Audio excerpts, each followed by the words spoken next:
अरे प्रश्न किया था, ब्रह्म क्या है, अध्यात्म क्या है, कर्म क्या है। इनका उत्तर हो गया था। फिर चौथा प्रश्न था, अधिभूत किसको कहते हैं और पुरुष किसको कहते हैं और अधियज्ञ किसको कहते हैं।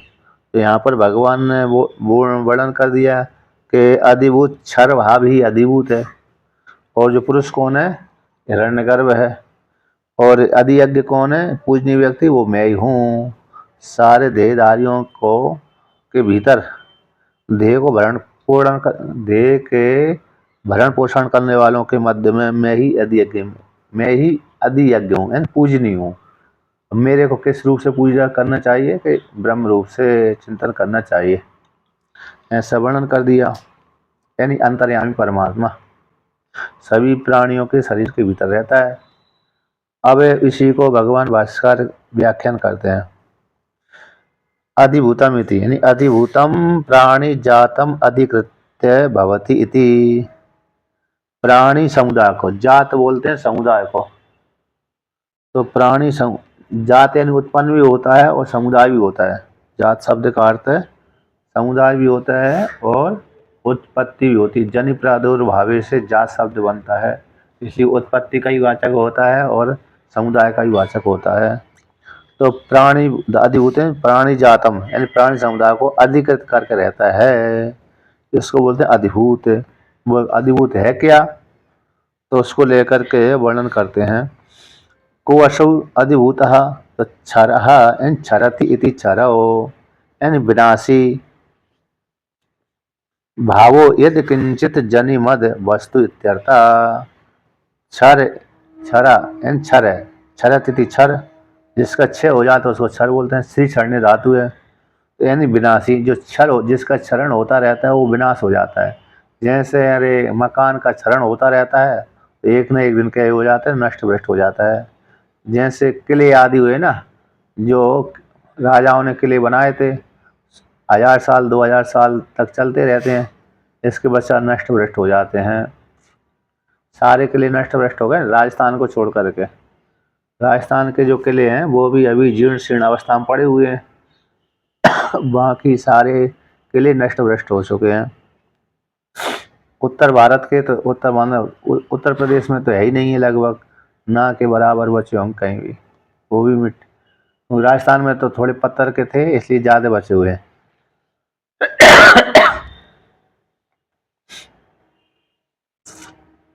हाँ थोड़े थोड़े बचे हैं। हाँ जो मतलब समतल इलाके के किले रहे ना, समतल इलाके पहाड़ी वाले इलाके के थोड़े बचे हुए हैं, वो पत्थर के हैं।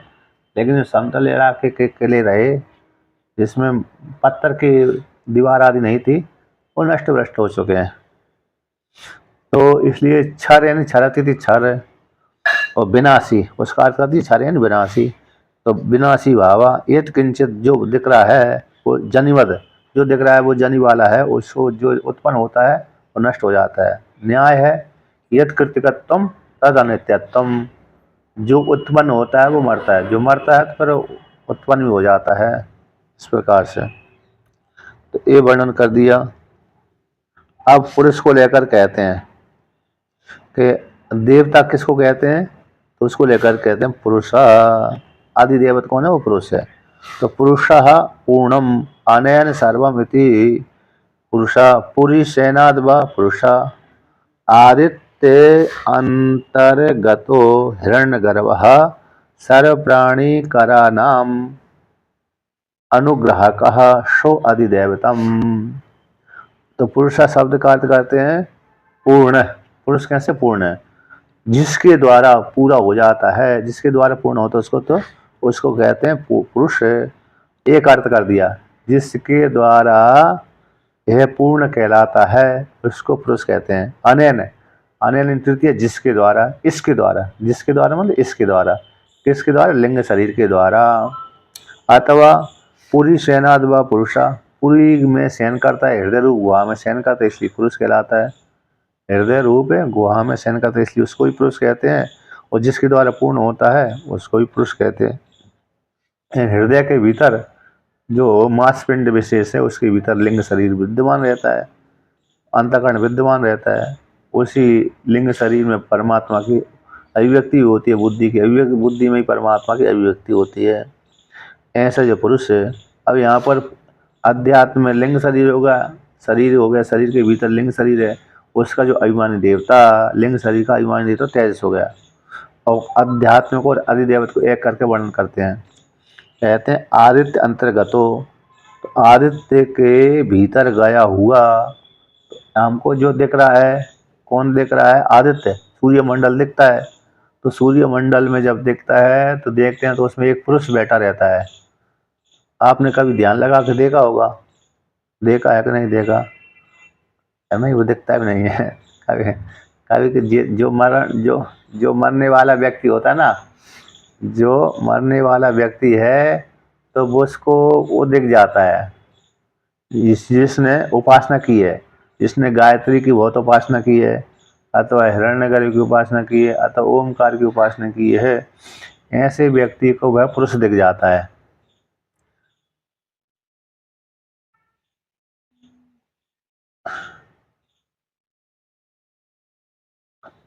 चलो वो भी बहुत ही अच्छी है। और क्या, महाभारत में दिखाते हैं सूर्य भगवान के साथ रहते हैं, वो भी देवता विशेष है ना, वो देवता विशेष है, वो सूर्य भगवान वही हिरण्यगर्भ कहलाते हैं। तो उसी का एक रूप है हिरण्यगर्भ। तो यहाँ पर मतलब कैसे हिरण्यगर्भ है, अरे आदित्य मंडल है, आदित्य मंडल के भीतर वो हिरण्यगर्भ रहता है, समष्टि स्थूल शरीर का अभिमान देता। आदित्य भगवान को, आदित्य जो मंडल है वो तो जड़ वर्ग है। आदित्य जो मंडल, जैसे पृथ्वी जड़ वर्ग है ना, पृथ्वी जड़ वर्ग है, उसी प्रकार से आदित्य भी मंडल भी जड़ वर्ग है, किंतु उसके भीतर जो अभिमान करने वाला देवता चेतन कहलाता है, उसको हिरण्यगर्भ कहते हैं। इसलिए सूर्य और हिरण्यगर्भ यानी ब्रह्मा जी एक ही कहलाते हैं। सूर्य को कह दो, ब्रह्मा जी को कह दो, हिरण्यगर्भ को कह दो, तीनों एक ही कहलाते हैं। इसलिए जहाँ पर पंचायतन उपासना होती ना, किसकी उपासना होती? पंचायतन की। तो उसमें कहीं सूर्य को नाम ले लेते हैं, कहीं ब्रह्मा जी को नाम ले लेते हैं, और कहीं हिरण्यगर्भ का। हिरण्यगर्भ का तो लौकिक लौकिक जगत में कम प्रसिद्ध है। हिरण्यगर्भ का नाम उपनिषदों को छोड़ करके बाकी लोग आग नहीं लेते कि हिरण्यगर्भ किसको कहते हैं, किसको नहीं कहते। ब्रह्मा विष्णु महेश को हर कोई कहते हैं, पौराणिक नाम है, लेकिन पुराण में हिरण्यगर्भ, विराट है, ये नाम कम ही आते हैं। विराट है, हिरण्यगर्भ है, अंतर्यामी है, ये नाम कम आते हैं। ईश्वर, भगवान, ये पुराण में ज़्यादा आते हैं, इसलिए ब्रह्मा विष्णु महेश ये ज़्यादा नाम आते हैं। इंद्रादि देवता के नाम आते हैं। इसलिए सामान्य व्यक्ति इंद्रादि देवता को जानता है, सूर्य भगवान को जानता है, और ब्रह्मा विष्णु महेश को जानता है, किंतु जो उपनिषदों नाम है, विराट है, हिरण्यगर्भ है, अंतर्यामी नाम है, ये लोक में कम प्रसिद्ध हैं, इसलिए व्यक्ति इनको कम ही जान। ब्रह्मा जी एक ही कहलाते हैं।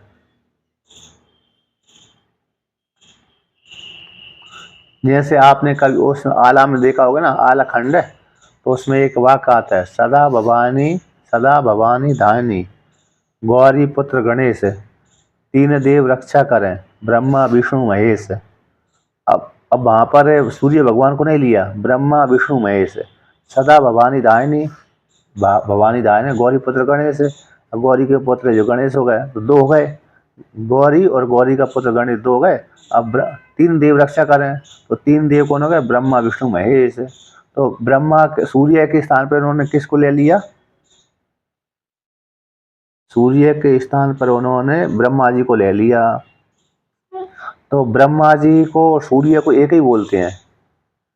ब्रह्मा जी कह दो चाहे सूर्य कह दो, सूर्य कह दो चाहे ब्रह्मा जी कह दो, और वो ब्रह्मा भी हिरण्यगर्भी है। इसलिए यहाँ पर आदित्य के भीतर गया हुआ जो पुरुष है वो हिरण्यगर्भ है।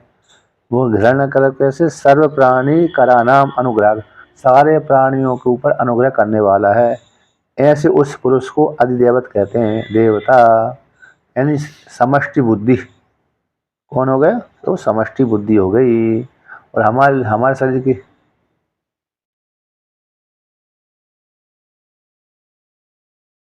हाँ, भगवान भास्कर, भाष्यकार, भाष्यकार शंकराचार्य भाष्यकार है। तो अब कहते हैं, देखो टीका में आया है, टीका में 286 नंबर पृष्ठ पे। वैराजम देहम आसाध्य, इन विराट शरीर कौन को हो गया? देह को। समष्टि स्थूल शरीर, समष्टि स्थूल शरीर का अभिमानी देवता को विराट बोलते हैं।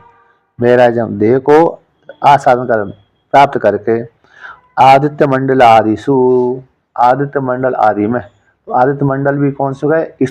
स्थूल वर्ग हो गया, उनमें ऐसे आदित्य मंडल आदि देवताओं के भीतर देवतेषु, देवताओं के भीतर अंतर अवस्थित हो, जो अंतर भीतर अवस्थित रहता है, लिंगात्मा, कौन हो गया? लिंग शरीर। हमारे शरीर के भीतर रहने वाला व्यष्टि हो गया और आदित्य मंडल के भीतर रहने वाला समष्टि हो गया। ऐसा व्यष्टिकरणम, ऐसे जो देवताओं के भीतर रहने वाला जो लिंगात्मा व्यष्टिकरों का, इन व्यष्टि शरीरों का, व्यष्टिकरणाम कर दो, व्यष्टि शरीरों का, व्यष्टिकरण नाम, व्यष्टिकरण, व्यष्टिकरण, करण है इंद्रिया, करण का अर्थ होता है इंद्रिय, तो जो करने वाले साधन, साधन हो गए। तो व्यष्टिकरण अनुग्रह को, तो व्यष्टि समुदाय को अनुग्रह करने वाला, यहाँ पर पुरुष शब्दार्थ, पुरुष शब्द का अर्थ है, अर्थात यहाँ पर जो पुरुष है, समष्टि जो लिंगात्मा है, व्यष्टि लिंग के जो इंद्रिय अंतकरण है, उनको ऊपर अनुग्रह करने वाले पुरुष का नाम ही यहाँ पर अधिदेवत है। सब अधिदेवत कैसे? सचा अधिदेवता स्फुटयति, स्पष्ट करते हैं कि आदित्य के भीतर गया हुआ, आदित्य मंडल के भीतर, आदित्य मंडल के भीतर, तो ये जो हमको देखता मंडल देखता है, देवता हमको नहीं देखता। तो देवता किसको देखता है? जो उपासक होता है। जैसे आपने ईशावास्य उपनिषद पढ़ा है, उसमें एक वाक्य आता है, कौन सा? पूषण्य पाविणु सत्य धर्माय दृष्टये हिरण्यमयन पात्रेण सत्यास्यापि तमुकम तत्तम पूषण्य अपाविणु सत्य धर्माय दृष्टये। वहां पर यही प्रार्थना करते हैं, हे सूर्य देवता, आप अपना दरवाजा खोलिए, तेजोमय जो दरवाजा है, और आप अपने आवरण को तुरंत कम कर दीजिए, जिससे मैं आप में खुले हुए दरवाजा से आपके भीतर प्रवेश कर जाऊं और आपको मैं देख लूं। अब मुझ में करने की सामर्थ्य नहीं है, संध्या बंधन आदि है, कर्म करने की सामर्थ्य नहीं है, इसलिए मैं बैठे बैठे ही अथवा लेटे लेटे ही आपको नमस्कार कर सकता हूँ, यही अंतिम है। इसलिए आप अपना दरवाजा खोल लीजिए। पूषण अपावृण करो, हिरण्यमय पात्र, हिरण्यमय जो पात्र, पीला पीला जो पात्र है, उसको हटा दीजिए, जिससे मैं आप उस दरवाजे से आ जाऊँ, प्रवेश कर जाऊँ। तो वहाँ पर ये आदित्य मंडल से प्रार्थना करता, आदित्य मंडल के भीतर रहने वाले जो पुरुष से प्रार्थना करता है, उसी तेजो मार्ग से फिर व्यक्ति जाता है। कौन? जो मरणासन्न व्यक्ति है, प्रार्थना करता है, वो इसी मार्ग से जाता है। गायत्री को उपासना करने वाला कौन? जो गायत्री की उपासना करता है, ऐसा व्यक्ति आदित्य मंडल के भीतर से जाता है, यानी आदित्य मंडल से होते हुए स्वर्गलोक में पहुंच जाता है, दिव्यलोक में पहुंच जाता है। और जो ओमकार की उपासना करता है, उसके विषय में तो शंका है ही नहीं है। ओमकार की जो उपासना करता है, वो तो सीधा ब्रह्मलोक में ही जाता है। लेकिन उपासना खूब होनी चाहिए, एक महीना वाली उपासना नहीं होनी चाहिए। एक महीना वाली उपासना तो इधर नीचे ही अटक जाएंगे, है क्या नहीं? हाँ, जीवन भर होना चाहिए। जैसे सन्यासी का, सन्यास लेने वाले व्यक्ति के लिए नियम आया है कि प्रतिदिन 10,000 ओमकार का जाप करे, प्रतिदिन। अब 10,000 का ओमकार कोई ज़्यादा समय नहीं लगता, एक अक्षर है ना, तो एक अक्षर व्यक्ति ज़्यादा जाप कर लेते। जैसे गायत्री का एक मंत्र जाप, मतलब गायत्री का जब एक माला जाप करेंगे तो उसमें 10 मिनट में तो जाप हो जाता है, 10 मिनट में एक माला हो जाती है। तो उसमें अरे ठीक ठीक उच्चारण करने पर, और फिर अरे थोड़ा दूसरे मंत्र पढ़ने पर 10 मिनट और लग जाते हैं। तो आधे घंटा एक संध्या में लगती है, एक माला जाप करने में गायत्री के संध्या पात्र आदि को लेकर के, तो आधे घंटे लगती है। अब इसमें अब ओमकार का जाप करने तो आधे घंटे में 5,000 हो जाएंगे लगभग, है कि नहीं? जैसे राम राम भी है, 2 अक्षरों का मंत्र है, राम राम भी जाप करेंगे तो वो भी 10,000 व्यक्ति शीघ्र ही जप लेगा, जल्दी जल्दी माला हो जाती है। जितने छोटे अक्षर होते हैं उनकी माला जल्दी होती है, ज़्यादा होती है, और जितने बड़े अक्षर होते हैं उनकी माला कम होती है। जैसे गायत्री के एक प्रश्न में, गायत्री का व्यक्ति एक प्रश्न करेगा ना तो 3 साढ़े 3 साल लगती है एक प्रश्न में, 5-5 घंटा 6-6 घंटा बैठने पर। 24 लाख है, जितने अक्षर होते हैं उतने लाख, 24 लाख जाप करना है तब एक प्रश्न होगा। और महाराज जी ने कहा कि कलयुग में 3 गुना प्रश्न करने से वो एक ठीक ठीक फल मिलता है। मतलब व्यक्ति का मन दूषित होता है ना ज़्यादा, तो इसलिए प्रश्न करता हुआ व्यक्ति भी दूसरा चिंतन करता है। मन तो एकाग्र नहीं है, इसलिए एकाग्र न होने से शीघ्र फल नहीं होता। इसलिए कलयुग में प्राय करके दुगना तिगना करना पड़ती, तब एक प्रश्न का फल मिल जाता है। जैसे गायत्री का 24 लाख का मंत्र हो गया, एक प्रश्न हो गया, उसमें तर्पण आदि को लगा करके हवन को दशांश हवन करना है, हवन का दशांश का पुनः तर्पण आदि करना है। तो जो हवन नहीं कर सकता वो अशुद्धि है, मतलब सामग्री उसको नहीं मिलती, शुद्ध सामग्री नहीं मिलती है, तो उसके स्थान पर पुनः जप कर ले, दशांश को निकाल कर, फिर दशांश का तर्पण को निकाल करके, यानी 30 यानी 20 कितना हो गया, 24 हो गया, 24 में 6 और जोड़ दो, 30 लाख है। 24 लाख, 30 लाख जाप करने से एक प्रश्न हो जाता है गायत्री का। 3 साढ़े 3 उसको दशांश से करना पड़े, हवन तर्पण का दशांश हवन करना पड़ती है। हवन के पश्चात पुनः और तर्पण आदि को निमित्त बना करके वहां पर कर, तो उसी में ही भजन को तो उसी को दशांश में से पुनः और दशांश निकालना पड़ती है। तो 24 लाख मंत्र जाप हो जाता है। तो 24 लाख मंत्र जाप कर 24 तो हो ही गया, 30 लाख हो जाता है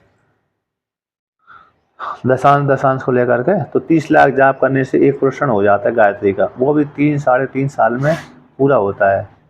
6-6 घंटा 7-7 घंटा व्यक्ति बैठता है तब।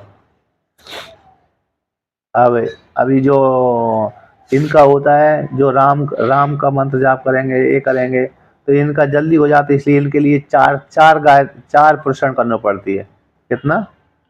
4 है प्रश्न, तो 4 प्रश्न करेंगे तब इनका एक प्रश्न हो जाएगा, क्योंकि एक प्रश्न 1 साल में कर देंगे। राम जी का मंत्र है, आप करेंगे 2 अक्षरों वाला, तो 1 साल में 30 लाख जाप कर देंगे, है ना, ओमकार की उसी। इसलिए उनको वहाँ पर 4 प्रश्न करना पड़ती है गायत्री के बराबर, तब ठीक हो जाता है। लेकिन आप 8-8 घंटा 5-5 घंटा पढ़ेंगे तो जाप करेंगे छोटा मंत्र, तो 2 महीने में असर कर देता है वो। 1 महीना 2 महीने में आपका अजपा चालू हो जाएगा, अजपा जप और मानसिक जप चालू हो जाएगा। फिर जीवन में नई नई चमत्कार मिलते रहेंगे आपको। आप चालू कर सकते हैं। तिवारी जी महाराज, कितनी आयु है? आयु कितनी है आपकी? 64। अच्छा, रिटायरमेंट तो वैसे हो गए, चलिए कोई। अच्छा अच्छा ऐसी बात है। ओ अच्छा हाँ, सही।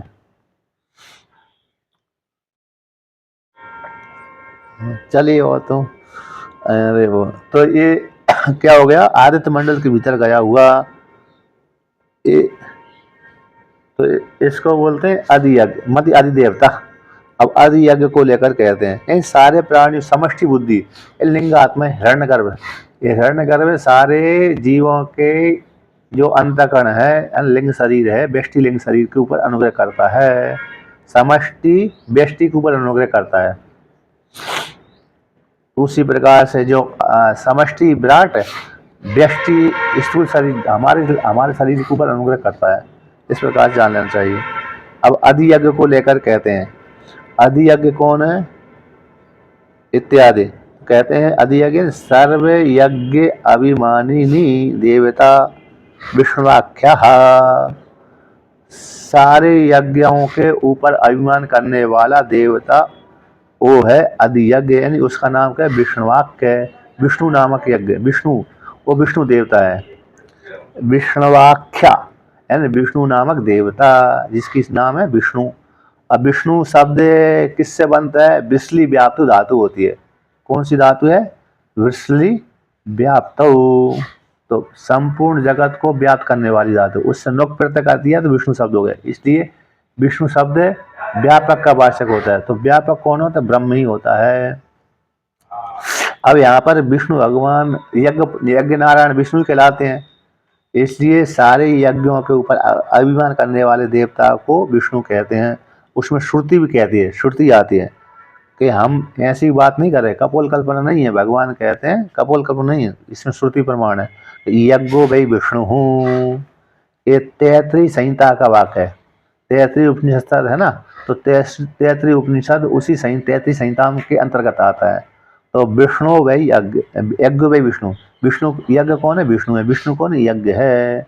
इसलिए हम जब बोल रहे हैं ना यज्ञ नारायण भगवान की जय, तो यज्ञ नारायण, तो यज्ञ नारायण है तो नारायण ही विष्णु भगवान ही यज्ञ पुरुष हैं, उन्हीं की पूजा होती है।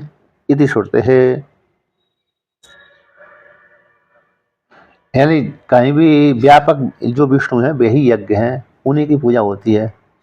तो सा ही विष्णु और हम एव अत्र अस्मिन् देहे यो यज्ञस्य तस्य हम अधि यज्ञो ही देह निर्वर्तत्वेन देह समवायी इति देह अधिकरणो भवति देहव्रताम वरा। क्योंकि जो अधि यज्ञ विष्णु रूप यदि यज्ञ है, जो विष्णु है स विष्णु, हम एव वो मैं ही हूँ। अत्र कहते हैं, अत्र शास्त्रीय व्यवहार स्थल में, 2 नंबर टिप्पणी हुई है, शास्त्रीय और व्यवहार स्थल में।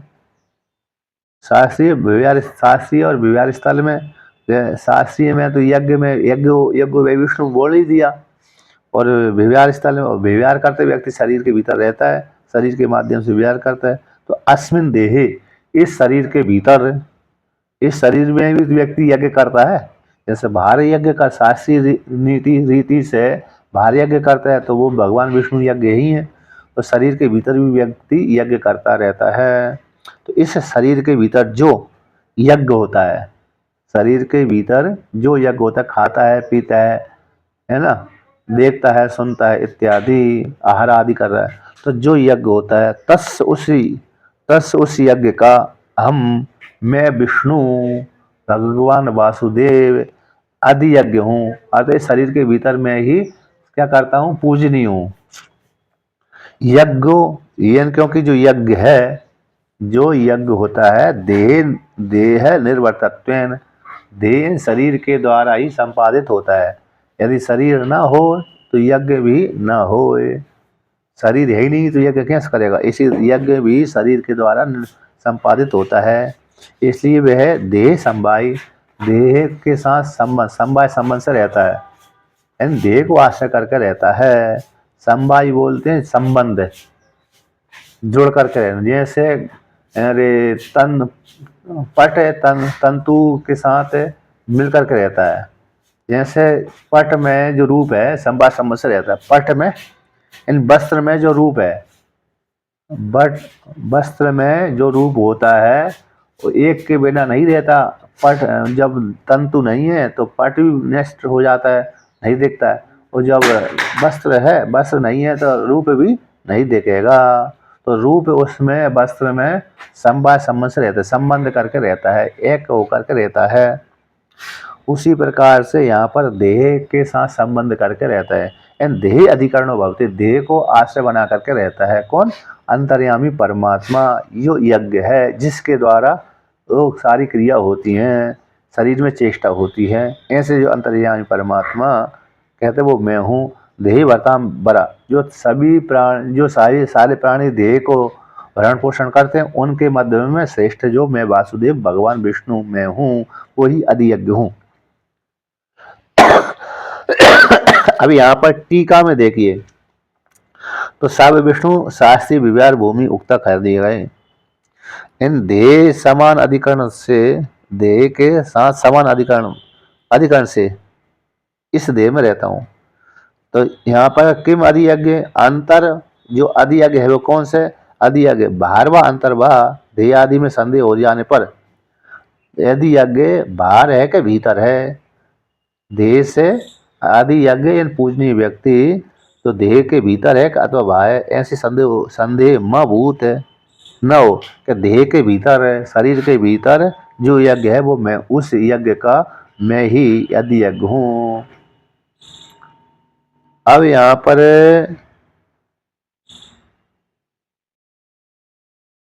पूर्व पक्षी यहाँ पर प्रश्न करता है कि देह यज्ञ का तो देह अधिकरण तो अभाव है, यानी शरीर जो यज्ञ होता है वो देह के अधिकरण करके उस शरीर के भीतर यज्ञ नहीं होता, तो देह अधिकरण तो अभाव हो जाने से कैसे तथा भेद यज्ञ अभिमानित तो देवता भगवतो विवक्षते, जब है देह यानी स्थूल शरीर यज्ञ का अधिकरण नहीं होता तो कैसे भगवान विष्णु ने कह दिया देह के भीतर वो बह रहता हूँ वही मैं अधियज्ञ हूँ। जो अधियज्ञ है वो देह के यज्ञ है, वो देह के द्वारा ही संपादित होता है, इसलिए मैं देह के द्वारा ही संपादित होती, इसलिए मैं वही भगवान वासुदेव ही यहाँ पर अधियज्ञों पूजनीय हूँ। यानी इस प्रकार से एतेन तस्य, एतन शब्द 3 नंबर टिप्पणी में लिखे एतन ईश्वर के द्वारा यानी अंतर्यामी, तस्य यानी यज्ञ का ईश्वर के द्वारा अंतर्यामी के द्वारा 3 नंबर टिप्पणी में है ईश्वर के द्वारा अंतर्यामी के द्वारा, तस्य उस अधियज्ञ का बुद्धि आदि से व्यतिरिक्त उक्तत्वम अवधेयम, बुद्धि आदि से व्यतिरिक्त है। अधियज्ञ जो पूजनीय व्यक्ति है भगवान विष्णु हैं वो कैसे बुद्धि आदि से व्यतिरिक्त, क्योंकि देह को आश्रय करके बुद्धि आदि भी रहती है। कौन सी रहती है? शरीर के भीतर तो बुद्धि है, अंतःकरण भी रहता है, इंद्रिय भी रहती हैं, तो कहते हैं जिसके द्वारा संपादित होता है, इस शरीर के द्वारा संपादित होता है, ऐसे वो यज्ञ वो मैं हूँ, देह के साथ संबंध बनाकर रहता हूँ, आश्रय करके रहता हूँ, मेरे अधीन रहता है। ऐसी बुद्धि आदि से व्यतिरिक्त यहाँ पर जान लेना चाहिए। यानी भगवान जो अंतर्यामी विष्णु हैं वो बुद्धि आदि से व्यतिरिक्त हैं, इन्हीं के माध्यम से बुद्धि आदि में चेष्टा होती है। चेतन जीवात्मा न हो, चेतन जीवात्मा न हो तो बुद्धि आदि कुछ कार्य कर भी नहीं सकती, इस प्रकार। और बुद्धि आदि भी के द्वारा ही चेतन आत्मा इस प्रकार से सुख और दुख दोनों को बुद्धि के माध्यम से आरोप करके भोगता है। एक बुद्धि के बिना तो चेतन परमात्मा भी सुख भोग नहीं पाता, उपाधि चाहिए। चेतन परमात्मा को भी जीवात्मा को भी बुद्धि आदि इंद्रिय भी भोग के लिए कुछ न कुछ चाहिए साधन, इस प्रकार से। अब यहाँ पर टीकाकार उसी को कहते हैं, अरे 1 2 3 4 5 छठी पंक्ति ऊपर से, नहीं परा देवता दर्शित रीत्या अधियज्ञो शब्दिता बुद्धियादिषु अंतर्भावम अनुभवतुम अलम, यानी क्योंकि जो पर देवता है, परमात्मा देवता है, दिखलाई गई रीति के द्वारा, किसकी रीति के द्वारा? जो दिखलाई गई रीति के द्वारा, इस प्रकार से कि ये शरीर के भीतर में रहता हूँ, शरीर को आश्रय बनाकर रहता हूँ, ऐसे जो अधियज्ञ नाम से कहा गया है बुद्धि आदियों में अंतर्भाव होने के लिए समर्थ नहीं है। अंतर बुद्धि आदियों के भीतर अंतर्भाव होने के योग्य ये नहीं है, अतः बुद्धि आदि से वे परमात्मा व्यतिरिक्त ही है। ईश्वर जो परमात्मा है बुद्धि आदि से व्यतिरिक्त है। इस प्रकार से तो वो कहते हैं देहान विभ्रति इति देवव्रत, देह को भरण पोषण करने वाले को बोलते हैं देवव्रत। सर्वे प्राणिनस्य, सारे प्राणी अपने अपने शरीर का भरण पोषण करते हैं। तेसाम, उन प्राणियों के मध्य में ऐसा बर है श्रेष्ठ उक्ता युक्तम सो भगवतः साक्षात प्रतिक्षणम संवादम विदधानस्य अर्जुनस्य सर्वेभ्यः श्रेष्ठम। इस प्रकार से सारे प्राणियों के मध्य में भगवान श्रेष्ठ हैं। भगवान के साथ प्रत्येक क्षण अर्जुन का कैसा हो जाता है? संवाद होता है, इसलिए भगवान सबसे श्रेष्ठ ही है। अर्जुन भी श्रेष्ठ है लेकिन भगवान तो सबसे श्रेष्ठ हैं। और भगवान के साथ साक्षात प्रति क्षणम संवादम, अर्जुन का संवाद होता है, प्रत्येक क्षण होता है, उस काल में थोड़ी रहा है, इसलिए। और भगवान कैसे देहधारियों में सबसे श्रेष्ठ हैं। ऐसे जब सबसे श्रेष्ठ जो भगवान है, भगवान विष्णु वासुदेवाख्य कृष्ण भगवान वो कैसे हैं, यही आदि यज्ञ, यही पूजनीय है, यही कैसे पूजनीय है, शरीर के भीतर यही पूजनीय, इस प्रकार से वर्णन किया। अब व्यक्ति छठा कितना होगा, छठा प्रश्न होगा, सातवां प्रश्न आता है कि मरण काल में किस प्रकार से आप चिंतन के विषय बनते हैं। ये आया मरण काल में, क्योंकि मरण काल में तो व्यक्ति की इंद्रिय चंचल हो जाती हैं। अब चंचल हो जाएंगी तो फिर व्यक्ति कैसे आपका चिंतन करेगा, आप चिंतन तो नहीं हो सकते। भगवान का कोई कहे कि नहीं, मरण ने जब अंतिम बुढ़ापा आएगा तब भगवान का भजन करेंगे, अभी जवानी में भजन करने की क्या आवश्यकता है क्या नहीं। तो कहते बुढ़ा, जो जिसने जवानी में भजन नहीं किया, बुढ़ापे में मुश्किल ही वृत्ति बनाया उसकी। इसलिए वृत्ति तो शुरू से ही बनाना पड़ती है, भगवान के भजन की आदत है शुरू से डालता है व्यक्ति, तब बुढ़ापे में भजन हो सकता है। शुरू से जिसने नहीं डाली तो बुढ़ापे में भजन उसका मुश्किल ही है। लोक में तो यही कहावत है कि भजन करने का समय बुढ़ापा है, जवानी में तो अभी खेल मतलब वो है, धंधा पानी करो, व्यापार करो, धन कमाओ, है ना। हाँ, इसलिए जैसे जैसे ध्रुव जी जब जंगल जा रहे थे ना, तो नारद जी ने यही प्रयोग किया था, अरे भाई अभी तो आपका खेलने कूदने का समय है, कहाँ भजन करने जा रहे हो, ले मैं खिलौना दे देता हूँ, इनके साथ खूब खेलो, राज का उपभोग करो, फिर बाद में भजन करने जाना चौथेपन में। तो लेकिन ध्रुव जी रुके ही नहीं है। तो नारद जी ने थोड़ी बहुत परीक्षा ली थी वहाँ पर, बाद में परीक्षा में जब पास हो गए तो फिर मंत्र का उद्देश्य भी कर दिया और ध्यान का विधि बता दी, तो शीघ्र ही 5 महीने में भगवान को साक्षात्कार हो गया। तो जिसका बालापन का अभ्यास है उसी का भजन होता है, बुढ़ापे में भजन हो जाता है कभी कभी, लेकिन बहुत कम है, क्योंकि वो अच्छा बुढ़ापे में उसी का मन लगता है जिसकी लड़के ने बहू ने उसको निकाल दिया ऊपर से है क्या नहीं है, ऐसे नहीं है। अच्छा, इसका मतलब आपका है। चलिए चलिए कोई बात नहीं। हाँ,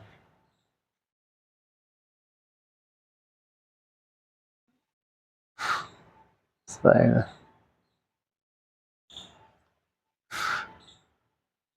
चलिए।